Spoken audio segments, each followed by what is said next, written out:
How are you today? My name's Todd Medina, and I'm speaking live from SoulogyOneStudios, our humble digs.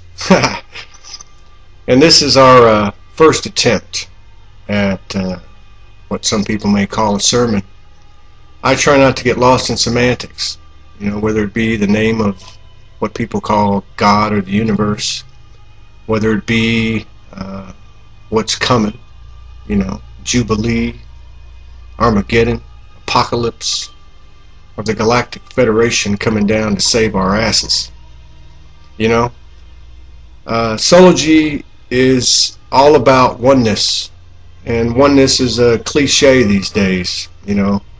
It's not something that we can convince each other about, and that's not what I'm here to do. I'm just here to throw out some ideas to make people think. And when I first was given the name Soulogy and the definition, the other side of truth, I really didn't know what it meant. But I did start to realize one thing over time, and that was that the universe speaks to all of us, but you have to be a willing participant.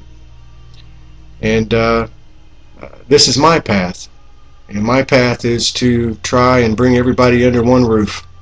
If it's one person I reach, or 1 million, or whatever, it doesn't matter. A lot of things came to me, as some people know my story.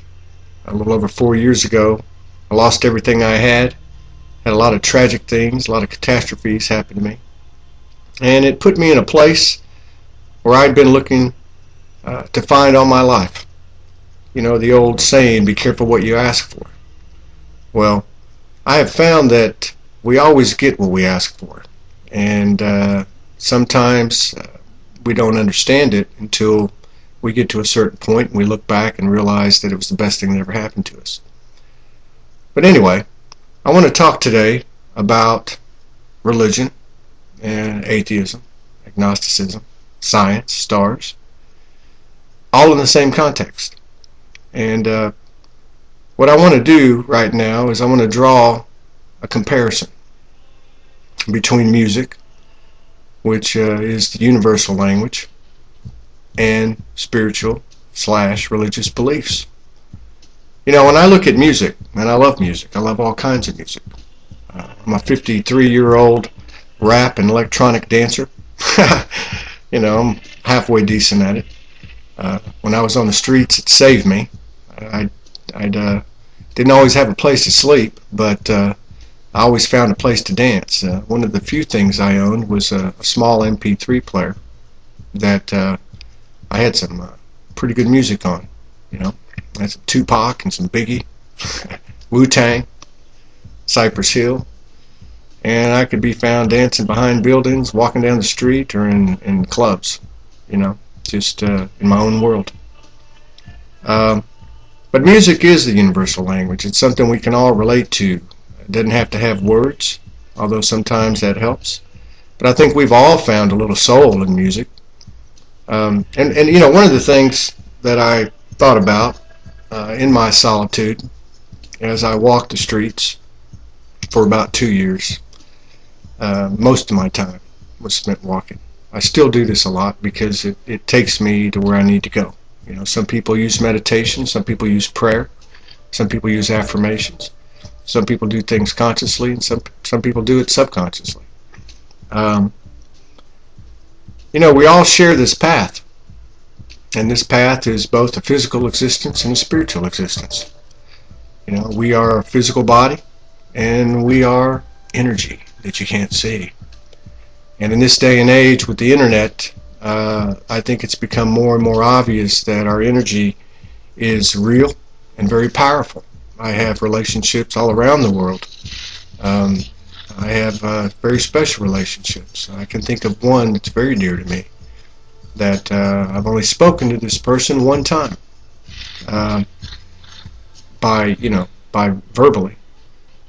We communicate through songs, through imagery, and through written messages. But the power of the communication is a lot like the communions that I've had with the other side, if you will. We'll use that term. and in my experiences, and that includes communion with souls that were physical beings in this world that have passed,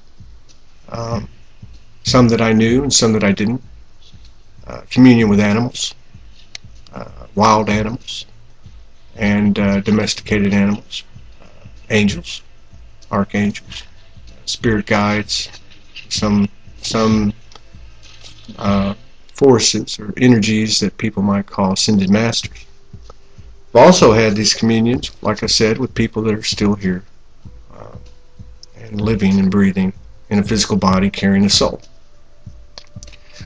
Back to the music. You know, if you look at the evolution of music, and I'm a student of history and a student of music, I'm just a layman. I don't claim to be anything beyond that, not even on a spirituality basis. But if you look at music,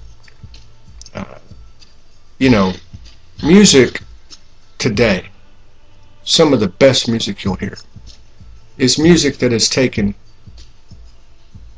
different genres and combined them to form a more singular path. Let's take one of my loves, rap music. You know, rap music, you know, go back to Run DMC and Aerosmith, you know.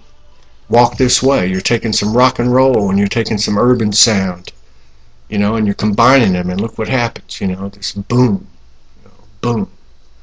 You know, you can go back to the blues. I love the blues, you know. Where did the blues come from? And what did it contribute to that urban sound and rap music? What did it contribute to rock and roll? You know, Muddy Waters, Checkers Lounge, Chicago, Illinois. You know, Muddy Waters came up from Mississippi, you know, to follow his passion and follow his dream. And he went into the clubs, and, you know, his second job, you know, like I said, following his dream, and everybody was drinking and smoking and talking. So he took his guitar and he plugged it in. And like Jimi Hendrix said, when he heard that sound, it scared the hell out of him. And he picked up a guitar, flipped it upside down because he was left-handed, and history was made.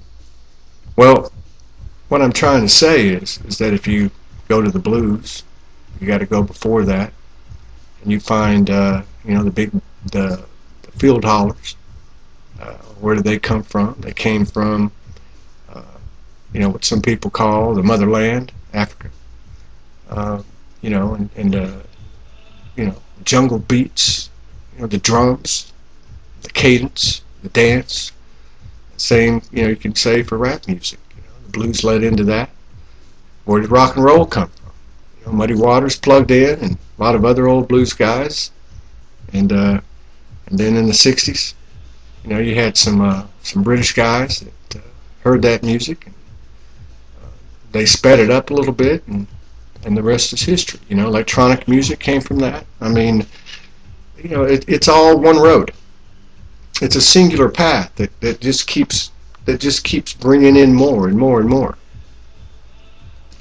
So my question is, why hasn't religion formed a singular path? Why is that? And again, there's two existences here. There's a physical and there's a spiritual. Now, I don't, you know, some people think that I have a problem with religion. I don't have a problem with religion. I have a problem with the institutions and the history and the apparatus of religions. And when I say religion, I include every country and state that has ever been. Because pretty much, at least in our recent 5,000 or 6,000 year history that we can fall back on, you know, they've been together. They've been in bed together. And that's all there is to it. So, you know, when you have that element in the physical reality, you know, I mean, there was people in these religious organizations and even in the political arenas that have ideals that are based on pure spirituality, pure oneness, pure equality. But for the most part, it's gotten pretty messy and pretty muddy, and the message gets lost. You know, I talk to a lot of atheists and agnostics, and you know, my take on it is you know, atheists, they don't believe in God, so to speak. because religion has turned them off. Because they're smart enough to ask some questions and say, this just doesn't add up. And I can give example after example, but I want to stay on the general topic. And the general topic is, why haven't the religions merged into one soul highway? And I believe it's because of the ego of man. You know, I mean, why is my religion better than yours? Why is my name for God the right one and yours is not? Why is my Savior the only way? You know. And on that topic, let's do a subtopic: Jesus. For those of you who don't know my story, on May the 30th, 2011, at 1:11 in the morning, I was in my backyard, and let me just qualify this statement: I haven't followed organized religion since I was 8 or 9 years old, and I was going through a lot of trauma, psychotic trauma, involving several people, children, family, extended family, and it was a pretty crazy experience. And I was living the two existences. I was, in the physical / emotional / mental existence. I was hanging on for dear life. In the spiritual, I was going deeper and deeper. I was reaching out to, in prayer and meditation, and appeals of belief that there was and is a higher power, by whatever emissaries of the universe that I felt comfortable with. And on that night, I looked up in the trees behind my house, just around the corner here, and I saw a brilliant light. And it came from nowhere. There's some stars out, and I'm in the city, and there's a bunch of tall trees in the back, and this brilliant light came out, and there was, undeniable to me, the face of Jesus. And a lot of Christians that I've told this story to say, well, yeah, you found Jesus and all that. Well, this was not a Jesus that I was taught about in the Catholic Church or in Christianity, because I did check out all the religions from about the age of 20 to, I would say, probably around 35 or 40. And I mean all of them. This was something higher. This was something bigger than that. This was a force. And that face that I saw was representative of a way that the universe could communicate to me that I would understand and accept, and it was still difficult. But in that experience, as I've said before, I looked up at the face of Jesus, and he was laughing. And I said, what's going on? And he said, what are you worried about? I've been watching over your family for 2.5 years now. 2.5 years prior to that, my beloved wife had eaten 50 Tylenol PMs and at one point died in my arms in the hospital for about 1 minute and 45 seconds before she came back to life. So in other words, there was a suicide attempt. And when he said that, there was just a wave from head to toe of peace and comfort, wisdom, and power. And I said, you know what, you're right. And I looked back up, and he was laughing harder. And I said, what's up with that? I feel good now. What are you laughing about? And he said, get ready, because your world's about to turn upside down. And you're the one, and he's speaking in my own universe, not comparing myself to anybody. You're the one with unshakable faith, and we're about to find out. This wasn't, he wasn't laughing at me. He was laughing in the way that a parent might laugh at a child who's taking something too serious. And he said to me, your world's about to turn upside down. Get ready. And just remember, you will never be alone, and you'll never be forsaken. And I took that, and I went upstairs like, it could have been somebody saying, pass the butter to me. I was that relaxed. And I laid down with my family for the last time. That was the start of my journey. And a few weeks later, I left my house and I went homeless.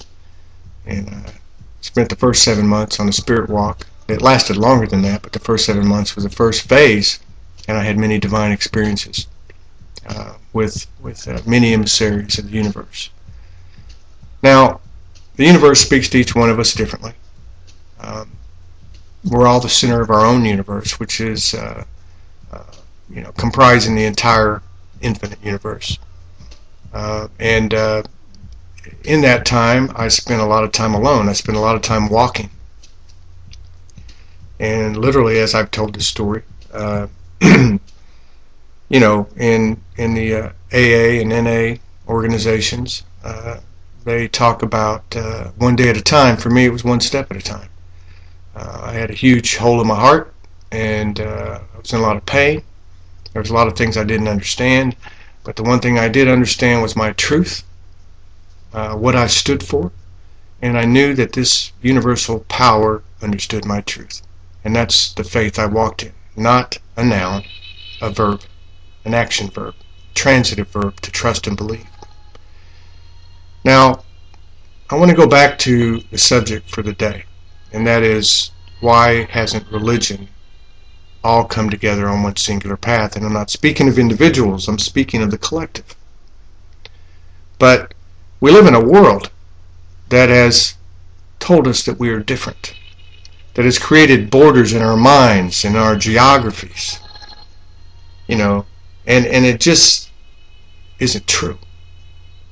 I mean, if I were to describe in a nutshell what this whole challenge is that we all face in our existence, in our shared existence, that is that we live in a world that we have a part of creating, and what I would call a human consciousness without the soul, that we all contribute to, that is based on fear and based on these differences that we really don't have, but that has held us up to and made us believe. It's also made us believe that we need to be protected, that we need to be saved, that we are powerless, so to speak.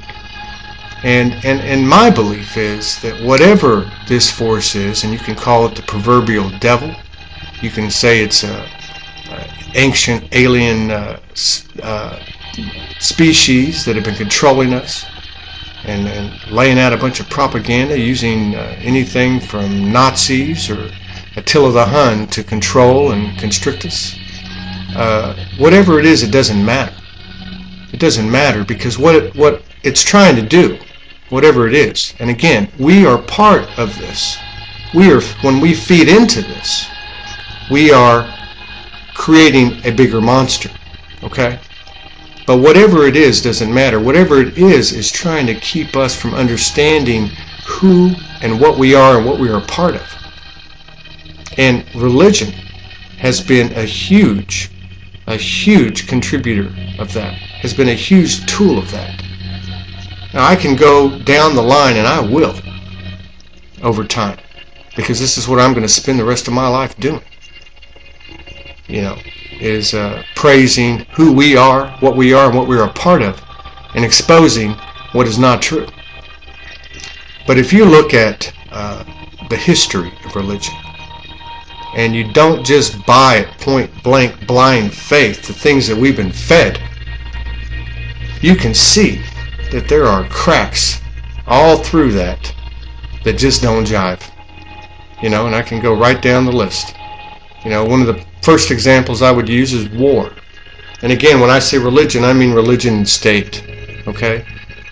Just like the Romans got in bed with the church in 323 and said what stories and what writers are going to go in the Bible and what prophets are going to go in the Bible and who's going to be given credit for what. I mean, something as simple as that. Something as simple as, why isn't Mary Magdalene in the Bible? Why aren't her words in the Bible? We found her words. They're as powerful and as expansive as anything else that's ever been written. But anyway, war. How many religions, every one of them, have gone to war? I mean, you think of the Buddhists. You know, there's a bloody war they had about 1,000 years ago. There's still a war today in the part of the world. Islam, Christianity. And when I say wars, I'm not just talking about wars that we're familiar with. I'm talking about wars on the street level. I'm talking about wars of supposed morality. I'm talking about wars that we have endured and peoples have endured, such as the African Americans in the United States of America. You know, these are the wars that people want us to just get over. Get over it. Okay, let's go back to where we were. Well, let's go back to where we were. Where were we?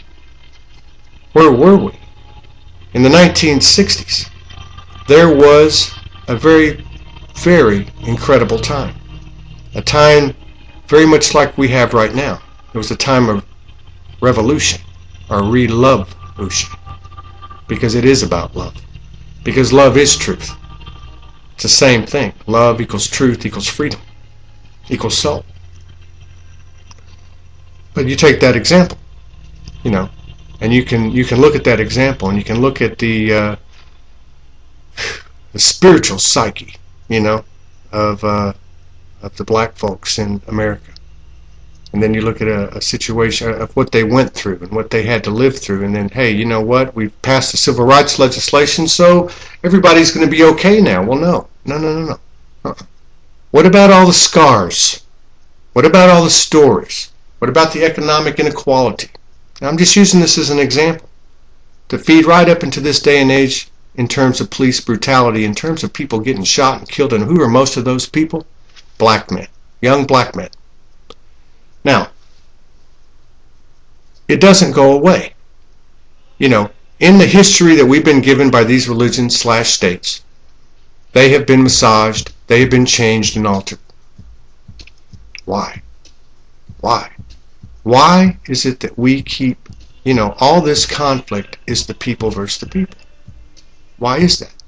Somebody is trying to keep us, they're trying to create diversions to keep us from understanding the truth.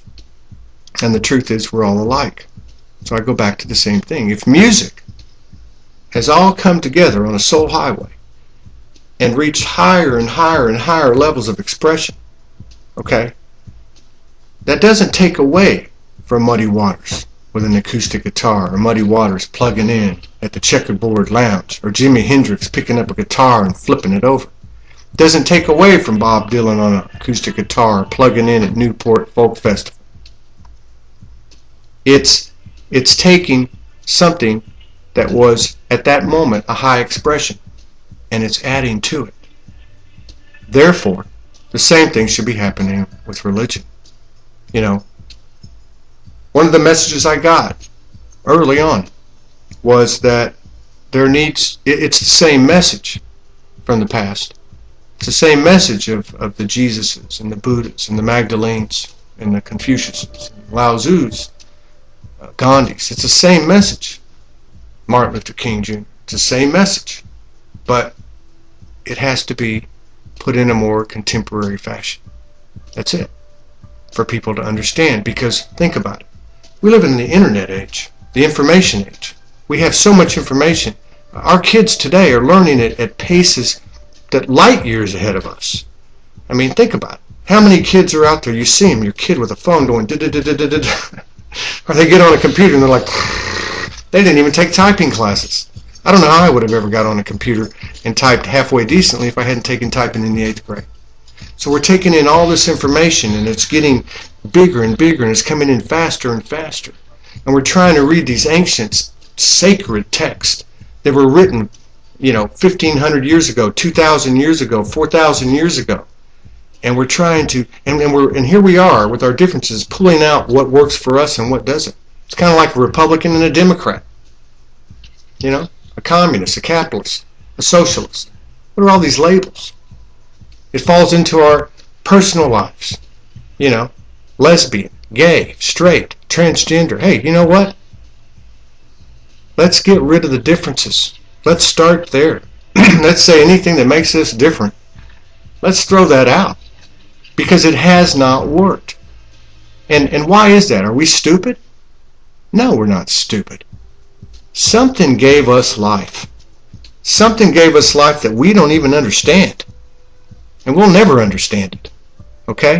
It was either Socrates or Plato that said, the more I know, the less I know. And I might not have it verbatim. But that's one of the most profound truths that you'll ever hear. You know, the bottom line is, religion is not a cooperative, positive influence for the collective, because it separates us, number one. And number two, it makes us feel small.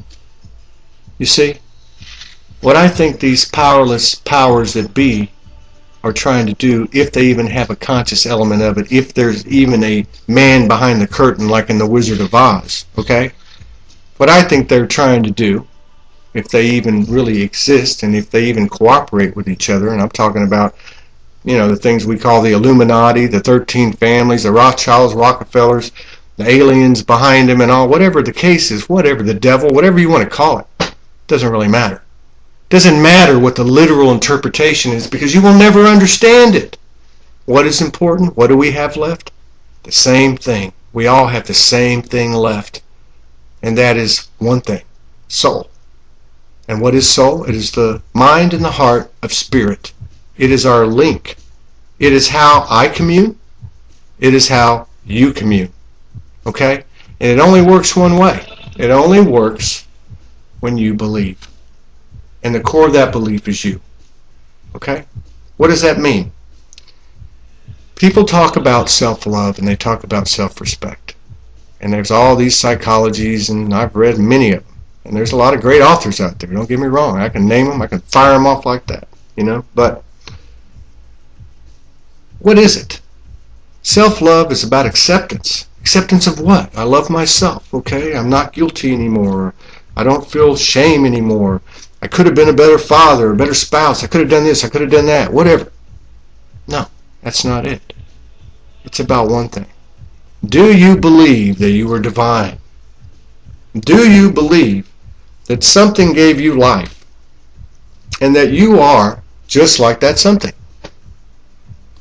Infinite in power, infinite in wisdom, and infinite in life. You know? You either do or you don't. The way I look at it, if you don't believe that you are an infinite being, that something created you like a robot that can turn you off and turn you on at will, then what's the point, man? We might as well just go out and do whatever the hell we want. It's not true. And I'll tell you why it's not true, because every one of us has thought about and thinks about and has this enduring conversation from the soul that says, why are we here? Who and what are we? And what are we a part of? And like the universe told me in the beginning of this journey that I started 4 years ago, it's real simple.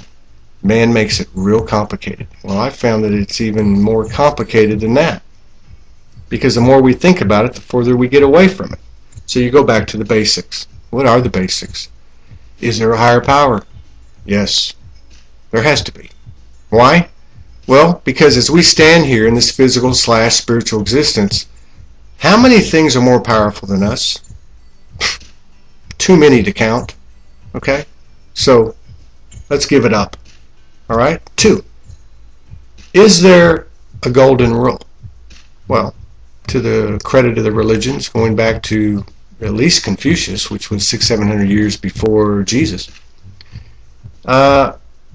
they've cited it.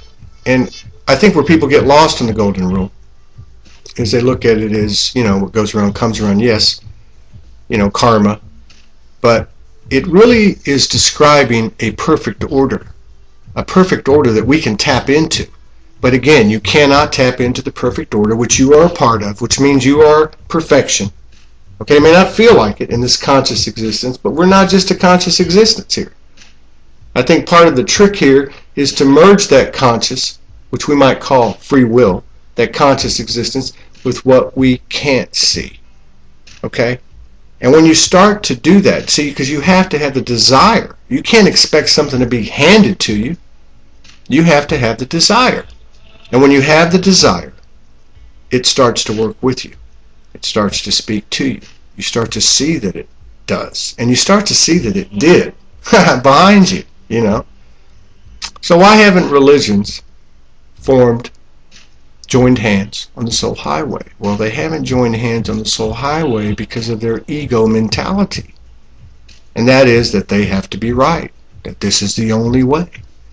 Now, there are some beliefs out there that are you know, they accept, you know, beyond just their own beliefs, or they accept others, blah blah blah, whatever, you know. But it's still, we get caught up in the how and the why. It's not about that. It's just about be, okay, live, feel, you know. And again, the root of it all, love. And in what I was talking about earlier. How do you find that level of self-love? And that's where it all starts, because you cannot project a love out here that is really higher than the love in here. Okay, because let's look at it. Life is, the primary expression in life is what? To love, or to express love, or to express lack of love. It's one of the two, you know. It really is. How do you find it? You find it by embracing the fact that you are eternal, that you're a soul. Not that you have a soul to lose, okay, but that you are a soul. That if you come out of this life and you go straight into the pits of hell, and you don't have to do that, by the way, you can do it right here. And we're pretty much doing it right now collectively. That's a place that you're supposed to be, because there's something you need to figure out or learn, basically. Same can be for going to the light, you know. I don't know about all of you, but, you know, sometimes, look at people that are quote-unquote successful. Look at people that win the lottery. Now, is that light? Is it light that somebody wins the lottery and wins millions of dollars? Well, everyone knows, if you've done a little reading, watched a little bit of documentaries here and there, that about 95% of the people that win the lottery 5 years later have no money, have no friends, and have a miserable life. Blessings are burdens, burdens are blessings. Okay? And but I want to make sure that I finish this up with the issue with the religion. Why aren't they coming together? And I think it's pretty obvious. Religions, when I say religions, I mean the states and the religions are the same as, they're one and the same. And why are they here? Why is that element here? Well, that element is here because they are here to control us. What is trying to control us isn't so important. The question is, why are they trying to control us? They're trying to control us so we will not see what and who we are. We have the ability to rise above this whole matrix. We have the ability not to participate. We have the ability right now, and it may sound crazy, and I can go into a lot of different details and substantiate this in a lot of different ways. But there's one thing about the soul. The soul sense is a common sense. Okay? If we all walk outside right now and we all say, hey, you know what? We are going to express ourselves in one way and one way only, and that is that we are all the same. We all, from this point right here, from the mind and the heart and spirit, that is our soul, we're going to say, we want a better world. We want equality. We want everyone to eat. We want everyone to be on the same level. We want to wipe out greed.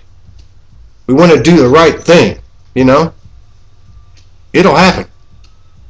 The question is, how do we get out there and do that? See? That's the question. It's not going to be by pointing fingers at everybody saying, hey, you're wrong about this issue, you're wrong about that lifestyle. It's not going to be like that. And who feeds that? The media that this powers that be own. You know, there is a proverbial devil, proverbial puppet master, but we're part of that. We're feeding into that. We're creating that. That's us doing that. It's time to change history. We live in a golden age, just like the old civilizations that came and went. Lemuria, Atlantis, and some that we don't even know about. Remember, we're living in a world that they're telling us was only here for 6,000 years, and we've got archaeological proof that shows we've been here for 2.5 million, okay, or more. And not only that, but we also have solid evidence of what we call extraterrestrial existence that has influenced this world, okay? There's so much out there to complicate our minds. Keep it simple. Keep it simple. I think that, you can call this a prison planet, you can call it hell. But whatever it is, we're in this together. And we can come out of this together. Okay? We can do that. But we have to start building alliances immediately on the soul highway. This is the information age. Stuff moves like that. 110, 15 years ago, we weren't even flying. How many things throughout history do we didn't think were doable, and we were able to do them? Because right here, we believed. Somebody believed, and it's like a wildfire. It's like an epidemic. It just boom, boom, boom, boom. We can do this. So Christians, Buddhists, Muslims, okay, Hindus, all the religions, every one of them, Taoist, every religion, Mormons, all of them. Come on, let's go. Let's get this party going, okay? Let's cut this out because it's created too much chaos, and we are the ones that are responsible, not these, possible alien civilizations behind these Illuminati people, behind these Nazis. Hey, you know what? We're the ones making this happen. So, just remember something. This is my first shot here trying to do this. And I'm not asking for forgiveness. I'm just saying that I learned something on the streets. I learned something when I was in jail. I learned something when I was doped up, when I was drunk, when I was caught up in any type of medicative approach to forget about things, because that's what they want us to do. They want us to forget who you are. But I learned something. I found my soul. And I learned you cannot find the light without finding the light in you first. I talk about Jesus because I consider in my own universe that to be that consciousness, to be that element, to be my cosmic father, as Magdalene's my cosmic mother. But I know it goes higher than that because I've been shown that. I've seen it. Again, these are the universe speaks to each one of us in ways that we can understand, and that has a basis in where we grew up in the world and what we've been exposed to and conditioned by. But remember this, as I found out that when I reached that point, and I walked those streets and the world was saying, oh my God, they were saying a lot of things, but I realized what truth was. And I realized that I could live anywhere. I could be put in any condition. I'm not afraid to die. I'm not afraid to be tortured. I'm not afraid to have everything taken away from me. I'm not afraid at all. I'm not afraid to have my head put on a chopping block and say, denounce that truth, and I'll say, you know what, F you. Well, I think I went over a little bit. It's been about 30 minutes, and I'm going to try to get this show going. We're going to bring in a lot of different things. We're going to bring in some other people from around the world with their own expressions. And we're just going to try to make something happen, and try to bring some light in this world, and try to bring people to the point of light within themselves. And I know it's a little bit amateurish right now, but I can't apologize because, we all have a passion and a mission that we need to find in life. And I think when you get right down to it, we all have the same one. And that is to understand who we are, and what we are a part of. And I'm here to tell you that until the day I leave this physical existence, I am going to be screaming from the top of my lungs, I am soul. And that means you are soul. We are the power. We have infinite power, we have infinite wisdom, and we have an infinite life. I will either see you on this side or the other side, or both. I wish you and your family and your loved ones in this entire world peace, power, and protection, and big love. One.